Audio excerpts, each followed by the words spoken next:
Hi guys, Sifu Mark here, and just before we get into the interview, I have to ask you to please press the like button and smash that subscribe button if you haven't already. It is my absolute pleasure, of course, to welcome on chats today, the founder of the wellness organization Tenesu.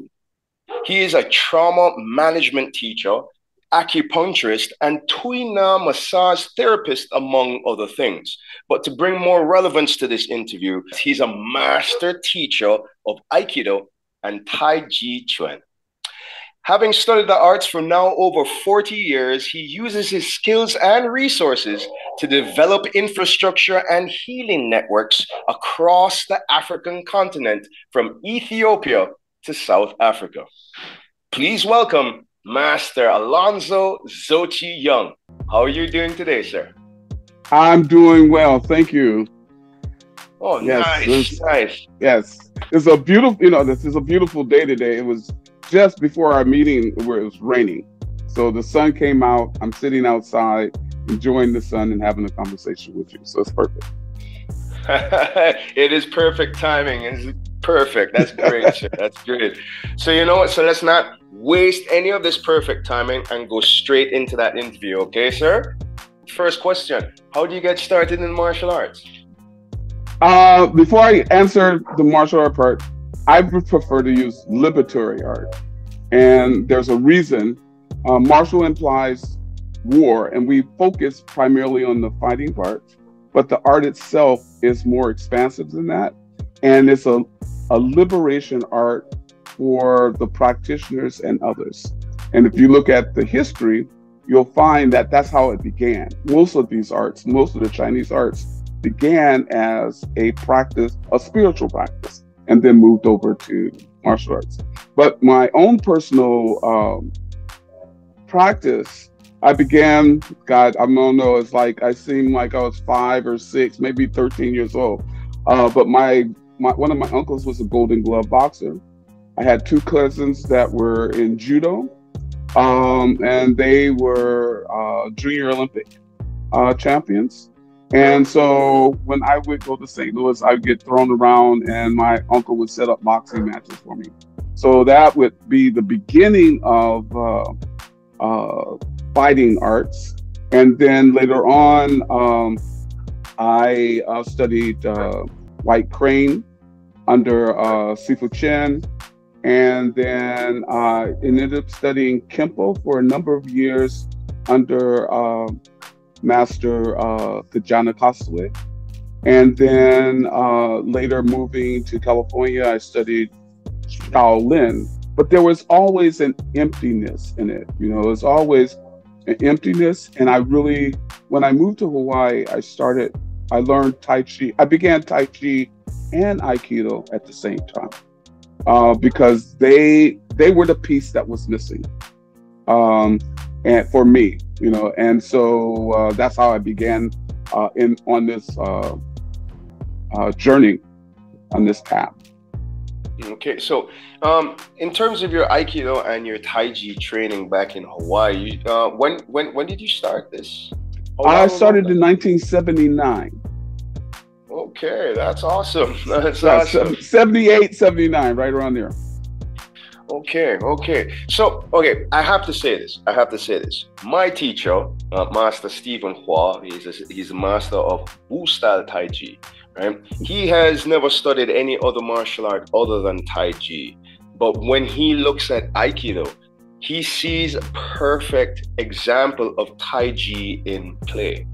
So, with that, I do have to ask you, what is Aikido? Okay, so simply put, there's a lot of history in it. Aikido means love, energy, practice, right, or art. And so it was originated by old sensei, which we call Darren Lee, and his after the war, his thing, he had studied martial art for years, and he from Aikijitsu, and then over the years he started whittling down his practice to cause no harm. So Aikido be, because of his spiritual practices and his belief, Aikido is a practice of love, but it is also a self-defense, making a difference between a fighting art and a self-defense. And we could talk about that later on. Right, all right. That's a great explanation there. Thank you very much. Zochi, if you don't mind if I could call you that. Please, please, please. All right. That too has its own origin, you know. Of course, of course. Okay, Zochi, so my question for you now is, since you have such extensive experience in both Tai Chi and Aikido, what are some similarities or differences between the two arts? Well, I'll approach the difference first, because there's one simple way, and that is it's pedagogy, right? How the art is taught. They're both working towards the same goal, right? To use as little energy as possible to do their techniques. They're both looking at listening arts. So with Aikido, and as you know, in Tai Chi, we do push hands or sensing hands, depending on how you would call it. The first part of that is, how do we listen to the other person? How do we engage that person? And so Tai Chi and Aikido share that it's not an aggressive art. It is listening to the energy that's coming in and redirecting that without much, without disrupting that energy. But sometimes, sometimes we disrupt it. But a lot of times the focus is allow that energy to take its course, move out of the way, and then redirect it to another area, right? So the person basically falls on themselves. You find the same thing in Tai Chi. If we look at, let's start, one of the things I was noticing recently, if we started with the beginning movement, the opening movement, and we bring our hands up and then we bring our hands down, all right? We don't think of anything of that. It's just opening movement. But that same movement, if attacked, is sensing the energy coming in. So you could easily, lightly redirect that energy once you have a sense, and then throw the individual. Or for a more practical application, it is a form of communications, right? It extends beyond the Chuan or the dojo. It is how we relate to people, providing that listening skill so we can listen, and then we can redirect, or first we get out of the way so we don't feel like we're being splashed on or vomited on, and then we can redirect that energy, right? So it has both a practical as far as everyday life, and it has a practical as far as self-defense art. That's absolutely awesome. That's absolutely awesome. So I see the similarities and I do see the difference as well. That is, yeah, well, of course, I mean, apart from the obvious difference, one being Japanese and one being Chinese, but right. You were about to say no, so, when we see, it's like, as an outsider looking in, they both really look different, right? Aikido focuses on circle, triangle, square. And those are particular principles that are carried over from staff and sword, right? So a triangle is a cut. So an entry. And a circle is an evasive movement. And a square is about your foundation, your root, right? So Tai Chi, our first thing is our foundation, our root, our lengthening, our alignment, right? Our intention of practice, right? And so we take a longer approach, and that approach does multiple things. It allows us to have better control of our nervous system. It allows us to meet whatever is in front of us with a quiet and still mind. It also has a physical application because it's a healing modality, because Tai Chi has that the traditional Chinese medicine built into it. So our breathing practice, our moving slowly, we take care of ourselves. Where Aikido doesn't have that. Aikido doesn't have the healing element, and so there are more injuries, right? So so there are differences, but overall, if you put the two together, I think it's a beautiful art. So conceptually, they're very similar, but physically they look kind of different. But just like you said, it's the way how it's taught, right? I mean, right, if you exactly. if you had Tai Chi that was being taught in a combat sense, it probably would look a little bit like Aikido, and you probably would have those same injuries too, correct? No, actually, I would. That's a point I would disagree on. Okay. So, because of pedagogy, as a Tai Chi as a self-defense art, as a self-defense art, energy is coming in and we are redirecting it, right? Yet we are totally in alignment, and so we don't. So Aikido works on alignment, and that's one of their focuses. But in the practice, we fall down and we get up, which is a lesson in itself. But that falling down and getting up causes injuries to our knees, to our hips, right? And over a period of time, you will see senior people who can't do that art. With Tai Chi, you see senior people 80, 90, 100 that can still do our art and still apply it if they have those skill sets. Okay. Thank you for that clarification, Zochi. Thank you. Yeah. That's great. So let's go ahead and continue with our interview. How can someone benefit from the dual practice of Tai Chi Chuan and Aikido? Well, I think I've leaned into that a little bit.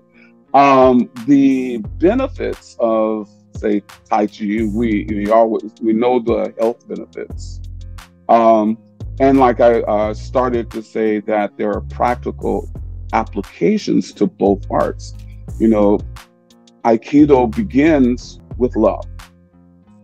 The whole thing is we bring love into every situation.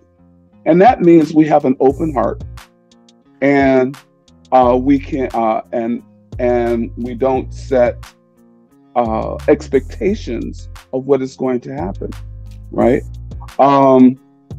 And as a self-defense, you have, it's like depending on your teacher, you develop a different skill set with both arts.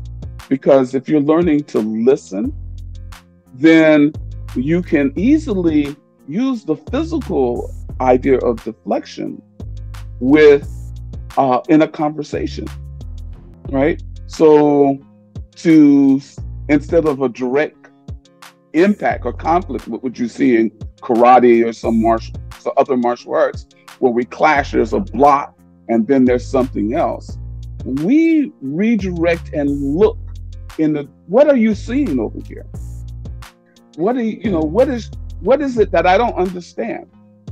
And then we redirect that energy so we've heard someone out. It's like an interview or a conversation. And so those things become internal as we grow through art. And that really depends on the teacher and their interpretation of art. And because I've seen teachers that are, because like Aikido, like I said, Sensei over a period of time whittled the art down. He was like a sculptor, getting the bare necessities of the art to make it effective to work. And at those particular different times, whoever studied with Sensei got something different. right? So at the end of O-sensei's life, he said, I don't have to move. You know, he developed this energy force. I don't have to move as much as I do, and I can still prevent someone from attacking me or attempting to kill me. So over a period of time, and it proves, you know, one of the things is that longevity of practice. We simplify. We get to pull things apart and put them together.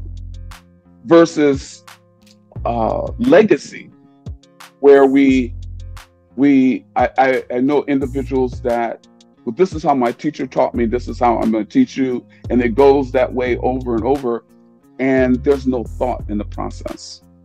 And all of these arts were developed by or created with reimagining these arts. Wu, Yang, Chen, Sun, all of these individual master teachers reimagined, found something uniquely different, looked at the healing process. So, you know, that you know, those things are beneficial overall. And study, you know, never take anything at face value. You know, it's like I'm pulling things apart every day and looking at this art, and because I don't own it, I'm just a steward of it. So to take care and de-weed things that are no longer necessary, to let go of our expectations and let things flow. Okay. So that's a beautiful answer, by the way, there, Zochi. All right. So I love how you referenced O-sensei and how he, by the end, towards the end of his life, how that level that he had reached, right? But that's at the end of his level. I'm sure he had to go through so many different trials and tribulations to get to where he got to, right? And just like you said, you know, depending on whenever a student trained with him is how they got their interpretation of Aikido.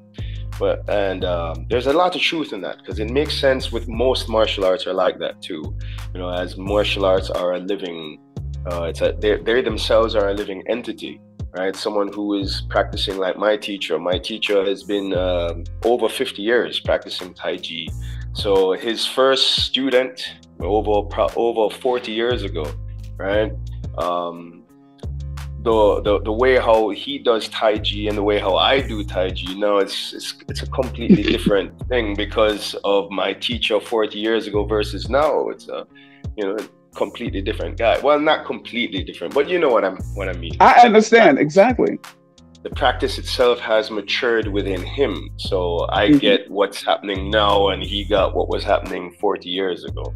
So I get it, and his evolution is it's also personal evolution is another thing, right? So my question though is this: if someone who is on the journey, right, of just learning Aikido and Tai Chi Chuan together, right?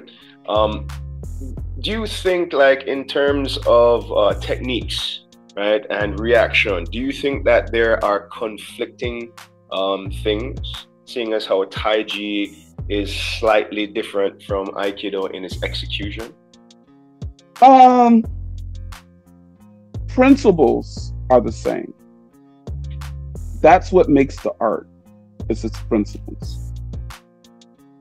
The application is the individual. So both of my teachers were like 4 something, 4 feet and a half or whatever. So they were small men as far as size was to go. I'm a little bit taller than that. They had students that are 6 feet. They're all going to adapt or adopt the technique to fit their own body build. What works for, so when I'm practicing a technique, and if I'm doing a technique with a taller person, I won't do it the same way if I'm doing it with someone my own size, right? There are certain principles involved. Tai Chi and Aikido are about breaking balance, right? We use Faji as an energy burst, but the whole thing, the technique doesn't work unless we get the person in a position that they lose balance. Right? And I believe that term is Kazushi, off balance Kazushi. Right, Kazushi in Japanese. Yes. Yeah, so we have that is bringing the individual off balance, and which brings, we have to be in balance and in harmony, right? So our focus is to stay in balance and aligned no matter what comes at us. And that's mentally, physically, and spiritually. So I think I lost that chain of thought. But I think, really it's a dance between teacher and student. That, to be fair, if the teacher hasn't done the study outside of the parameters, and we're just teaching, but this is what Tai Chi is, hard and fast.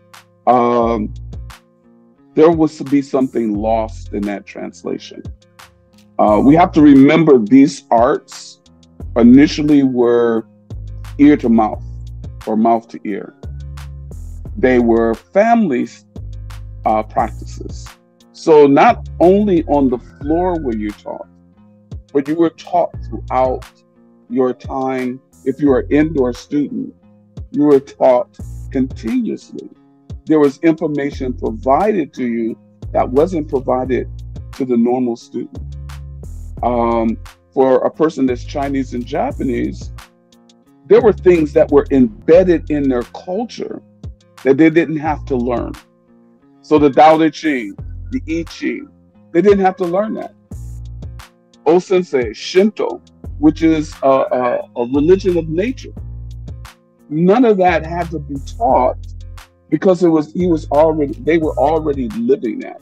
We look at Tai Chi's mythology of a Taoist monk looking out the window at a snake and a crane, right?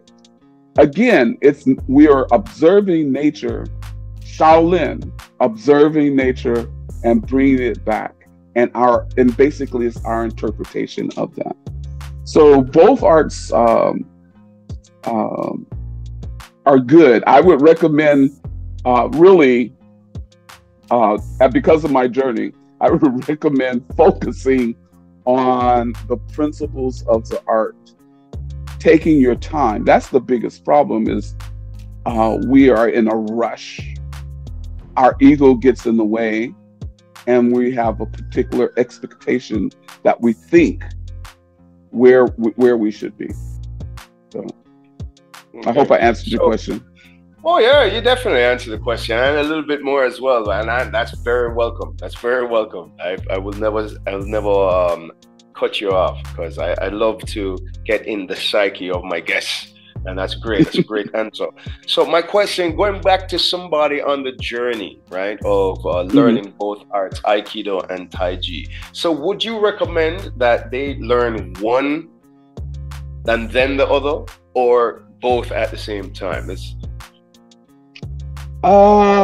If they're a beginner with no experience at all, learn one. And then once you get to a particular level, then you can go into the other where you can now have something to measure, right? But get the foundations, get the basics. For a beginner, neophyte who has no experience, go to the one that calls you first. So a younger person or even an elder person may be drawn to Aikido because it's more active initially, right? So you're learning the technique, you're throwing, you're learning how to fall. All of those things are important. In Tai Chi, it's a little bit slower. So you learn form, right? Your biggest enemy is yourself when you practice Tai Chi, right? Because relax, relax, relax is our mantra within the practice in order to be able to do the things that come later, right? We are listening to ourselves, and so it takes a little bit more time. So I would say the individuals, what calls your heart, go there, and then when you get to a certain level, explore. So. Okay. That's a perfect answer there. And getting to listen to your answers and see how you think, Zochi, I am very, very thrilled to hear your answer on this question. Seeing as how you like to call them liberatory arts instead of martial arts, right? This is a question I'm itching to ask you. Are they practical arts for fighting? Yes, they are, but it requires a different discipline. So my experience, early on, I started boxing. I had my cousins that were junior Olympic champions throwing me around.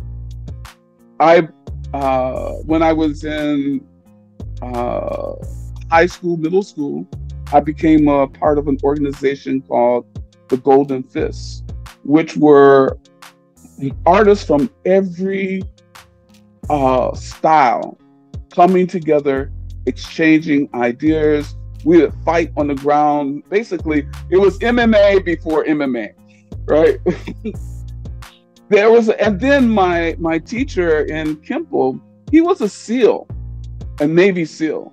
He trained us as if we were in the SEALs. We fought, no gloves. His philosophy was a student should be hit many times and hurt infrequently, right? So we understood what it meant to hit and to be hit, right? That is a training for a fighter, right? To apply the technique, to understand what is engaged. If you've never been in a fight, you never been hurt, you never fought on the street. Basically, you're doing a simulation. And one component that very few people take in consideration, other than fighters, is our adrenaline. So you can work in a simulated case or practice, but without adrenaline, you don't know how you're going to respond, right? Because adrenaline is going to hype it up. It's going to take you back to your animal response: fight, flight, freeze, or freak out, right? So you have all those, all of that, Tai Chi is mental, Aikido is mental. We have to deal with that. So if I were teaching, so when I'm teaching my students that are interested in fighting, which are few and far in between these days, that I teach them a different way. That's a different class. When I was doing Shaolin with White Lotus, we had a fighting class and we had our Kung Fu class. Different, right? It required a different mentality to go in, to be hit, to get hit, right? To condition oneself and discipline oneself to relax in the fray of chaos. So, yes, they will work, but it requires a different pedagogy of training. Understandable. And that is a very thorough answer. Thank you very much for that, Zochi. All right, so let's go ahead and take us straight into our next question, right? Seeing as how you have extensive martial arts experience, not only in Aikido and Tai Chi Chuan, right, but also in White Lotus Kung Fu, and knowing that Kung Fu literally means a skill developed over time, right? What, in your opinion, is the hardest part of developing one's Kung Fu? Letting go of one's ego. That is the hardest part. You know, I work with a lot of children, and I have this game we call Control Yourself. And the game is about controlling one's impulse action, right?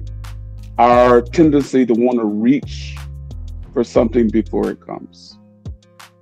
And so that's the same thing. Kung Fu is a discipline. I could be a violinist, but if I'm in a rush, then I won't be able to listen to the music I'm playing, nor will I have the sensitivity to work with others. So when we talk about the relationship, the exchange, whether it be confrontation or being in a relationship, those are skills that come over time. And we have to, you know, at the end of all my classes, when we bow with respect, love, respect, compassion, and forgiveness. And that's for ourselves and others. So, you know, I used to remember when I used to practice, you know, I beat myself up on, dang, I didn't do that technique right, didn't do this technique right. And for the whole week, I'd practice that technique at home, hours, right? Until it fit me, because how I was taught and my body type, my energy, how I move, I had to adapt it to that. And that really takes time. So I have to let go of my ego. I have to realize who I am and not try to take a template and put it over me and say, okay, I got this art. This is how it's supposed to go. No. Shin, Yang, Wu, all those styles were adapted and adopted to body type and to objectives. So. Understand. That's another great answer right there. That's a masterful answer right there, Zochi. Thank you very much. Thank you very much. So, I have to ask, how has your martial arts experience, your martial arts training, how has that benefited your professional career? Well, you know, it's like professionally, I work with people. And people are not always at their best. And so over time, the Tai Chi has taught me to be still inside, to be able to listen. Even there might be some crazy stuff out there, is to listen, to acknowledge, and to clarify. The same thing we do with sensing hands. We acknowledge the person. We feel them, their energy. We allow the energy to come in. We acknowledge that. We look and see where it's going. We move ourselves out of the way, and then we redirect it. So in that aspect, with relationships in general. And I had come to the conclusion about 10 years ago, I am not trying to create Bruce Lee. You know, the Bruce Lee syndrome or the MMA syndrome, or the, Jackie Chan, not Jackie Chan, but Jet Li, the one. What I want to do is create better humans, right? And how these arts teach us to be better humans. If we listen to the principles practices and values of these arts. I'll tell you another quick story. It's kind of directly or indirectly. So when I started Shaolin and White Crane, right, I was at one end of the spectrum. I learned the physical art and could apply it. At one point, I became, for 5 years, I studied Zen at a temple. And I became an initiate. And when I got my certificate, I had to laugh because it had the Shaolin Temple or the Dharma in my lineage as a spiritual practice and as a physical practice. So is that we grow over a period of time, and sometimes the physical is just the key to numb the noise out of our mind so we can actually evolve. I definitely believe it's easier said than done, trying to numb the numb. You know what I'm trying to say? Right. I mean, yeah. It's very hard. It's not easy. It's not something, especially when you're talking about Damo, and we're talking about someone who legend has it stayed in the cave for 9 years. With his eyes open. At that. So yeah, so there has to be something said about the mastery that is implied through that legend. Well, so, I'll add one more thing in the Tai Chi. So one thing that all of my Tai Chi teachers said is mastery is in the details, right? Mastery is in the details. That's a very Chinese proverb that goes within all Tai Chi. Mastery is in the details. So it's important for us to find those, to disrupt. T.Y. Peng was my main Tai Chi teacher, Young form, and he would say Tai Chi is about taking the habitual and returning to the normal, to our authentic self. So yeah, we'll add to that. Awesome. So your study of the martial arts has literally helped you work with people. It's helped you be more open in terms of trying to make better human beings through spreading your knowledge of the martial arts. That is awesome. And I wish there were more people like you with that same sentiment, because a lot of the times, most of these guys here, when I say here, I mean here in the United States, a lot of them just teach martial arts just to make money, right? And you can make a lot of money depending on what part of the martial arts business you're at. Like, say, just off the top of my head, after school programs, for example. There's a lot of money to be made in that, but nobody's really checking the credentials of anybody to see if they're actually authentic or what. So yeah, I definitely see that. I see that, right? So a lot of the times, some of the guys who make the most money they're better communicators. They can speak with people better, right? And sometimes it doesn't matter about the credential itself, right? Because some guy could be a 7th degree black belt in an authentic black belt in a martial art, but have absolutely no people skills, right? Know how to. Yeah. I hear that all the time. But that's not the case with you. That's definitely not the case with you, because your martial arts career has taken you all around the world. Right? You're an international ambassador for pushing for peace. Right. It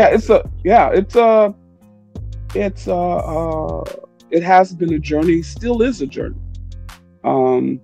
Because it's like the work. I'm always working on myself. I'm always studying the art. I'm always, just like old Sensei did, is peeling away the art, recognizing what is my objective. right? Sitting down with my students and being in alignment, what is their objective, right? And then how I teach is more human-based than subject-based.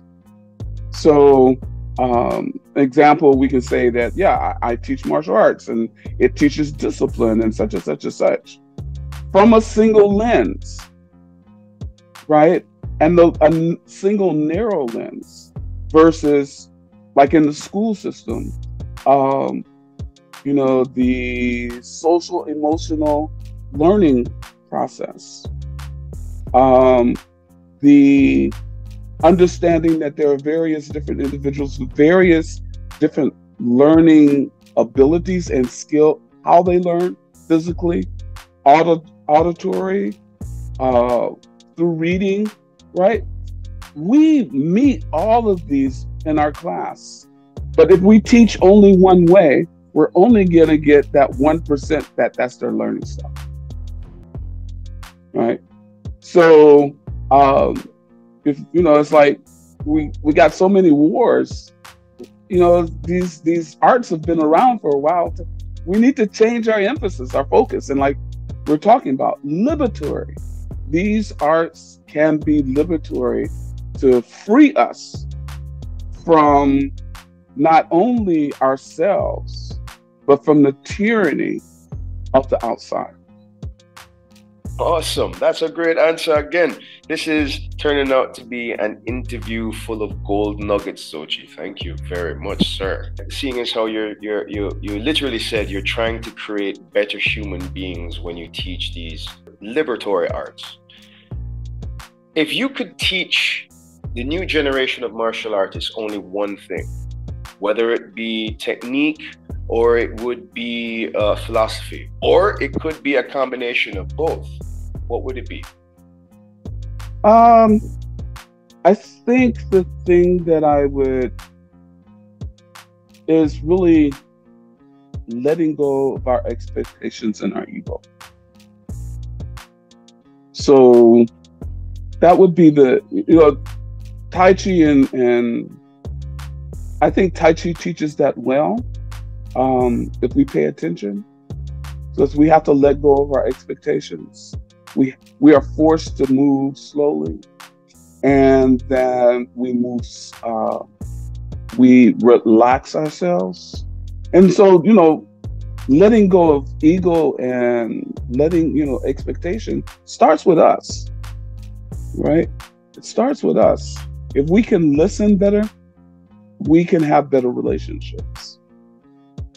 And you know that as an interviewer yourself, is there's a time to interject and there's a time to just let the interview happen. So, you know, and that's the difference between a great interviewer like yourself and someone that just wants to talk. So, yeah. That's very true. That's very true. I like that. I like how you made that comparison there, because it's absolutely 100% true, right? So just letting go of one's ego, that's a very hard thing to do. Again, that's so hard. I teach my students the practice of letting go happens in seconds. A lot of times when we think of meditation, it has to be an hour. When you're driving a car and you're stopped at the sight, a stop sign, take a breath in and a breath out and just let go. In that moment, it doesn't require time. Time is a construct. It requires repetition to get us where we want to go. And sometimes we're, like I said, the expectation, we want to take that big bite when actually we just need to take little bites, and before we know it, we're there. So just for the people out there that says, oh, this guy's crazy, that takes too much time. No, little bites. You know, I call it pebbles to islands. So you have these little pebbles that lead you to the larger island. And we start like that, step by step. So let's get back into that last question. Okay, last question. when someone needs to speak with you and they hear this interview, how can they contact you? Well, they can contact me at my email, which would be zochi@tenesu.com. Tenesu spelled Tenesu, which means to rise and to awaken. Or they can go to my website. I'm in the process of, by the end of mid-February, it'll be new revisions of it. But they can reach me there at tenesu.com. And those are the two places. And, you know, I'm also reachable by WhatsApp. And that phone number is 510-987-6191. Awesome. Awesome. Information for Shifu Sensei Alonzo Zochi Young will be in the description down below. Also in the description down below will be a link for FeiYue Shoes. If you need a pair of FeiYue shoes, click the link down below to get the best prices, the best deals, all at FeiYue Shoes. Alonzo Zochi Young, Shifu, thank you very much for speaking with me today, sir. You have opened my eyes onto what Aikido is, as well as the comparative, or should I say the dual study, the benefits of Tai Chi, Chuan, and Aikido. Thank you very much, sir. Thank you very much for having me. I look forward to maybe future conversations. Yes, definitely. Thank you very much, sir.